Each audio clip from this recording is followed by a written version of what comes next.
Power பிளேல வந்தோம் அப்படின்னா அங்கதான் வந்து எனக்கு ஒரு போல்டு ப்ரெடிக்ஷன் நான் சொல்றேன். விராட் கோலி இந்த மேட்ச்ல ஒரு 30 தாண்ட மாட்டார். Like is going to struggle அப்படின்ற மாதிரி எனக்கு ஃபீல் ஆகுது. ஆரஞ்ச் கேப் ஹோல்டர் என்னுடைய அனாலிசிஸ் கரெக்டா இருக்கு. என்னுடைய ப்ரெடிக்ஷன்ஸ் வந்து ஓரளவுக்கு மேட்ச் ஆகுது அப்படின்னா 30 தாண்ட மாட்டார் விராட் அப்படின்ற மாதிரி நான் சொல்றேன். வாவ். ஏன்னா முகேஷ் குமார் அகைன்ஸ்ட் வந்து ரொமேரியோ செப்பரன் டீம் டேவிட் பாத்தீங்கன்னா ரொம்ப மோசமா இருந்திருக்காரு. ஸ்பெஷலிஸ்டே வந்து டெத் ஓவர்ஸ் தான். ஆனா அவரு கொடுத்த ஸ்ட்ரைக் ரேட் எவ்வளவுன்னு பாத்தீங்கன்னா அந்த பேட்ஸ்மேன் கிட்ட 300 கிட்ட இருக்கு. Let's coming to the matchups. Tim David ஆரம்பிச்சேன், அதுல இருந்தே வரேன். சோ டிம் டேவிட் பாத்துக்கிட்டீங்கன்னா அகைன்ஸ்ட் முகேஷ் குமார் அண்ட் நட்ராஜன் ரெண்டு பேருக்குமே டெத்ல வந்து 295 பிளஸ் ஸ்ட்ரைக் ரேட் வச்சிருக்காரு. சோ நீங்க டிம் டேவிட் வந்து கடைசி வரைக்கும் ஆடுறாரு அப்படின்னா Delhi has a big decision to make. இல்ல ரஜத் பட்டேலர் அண்ட் டிம் டேவிட் மிடில் ஓவர்ஸ்ல வரும்போது ஒரு ரெண்டு பவுலர் நான் வந்து கண்ணை மூட்டு கொடுப்பேன் அப்படின்னு யாரு அப்படின்னு கேட்டீங்கன்னா one is as Axar Patel the left arm spin and then the Kuldeep Yadav. So நான் வச்சுப்பேன் ஒரு 3 ஓவர் ஆஃப் அந்த ரெண்டு பேருக்கும் வந்து நான் மீதி வச்சுட்டு அவங்க ரெண்டு பேரும் வரப்போ கரெக்டா கொடுப்பேன். Axar and Kuldeep against Tim David and Rajat பட்டேலர் இந்த middle overs. Wow.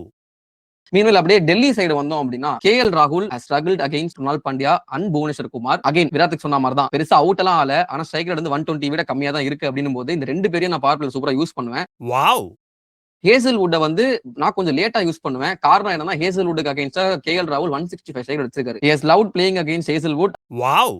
Miller is going to be key player in this match. அவர் வந்து எல்லாருக்கும் அகைன்ஸ்டாவும் பாசிட்டிவ் மேட்ச் வச்சிருக்காரு RCB பவுலிங்ல. வாவ்.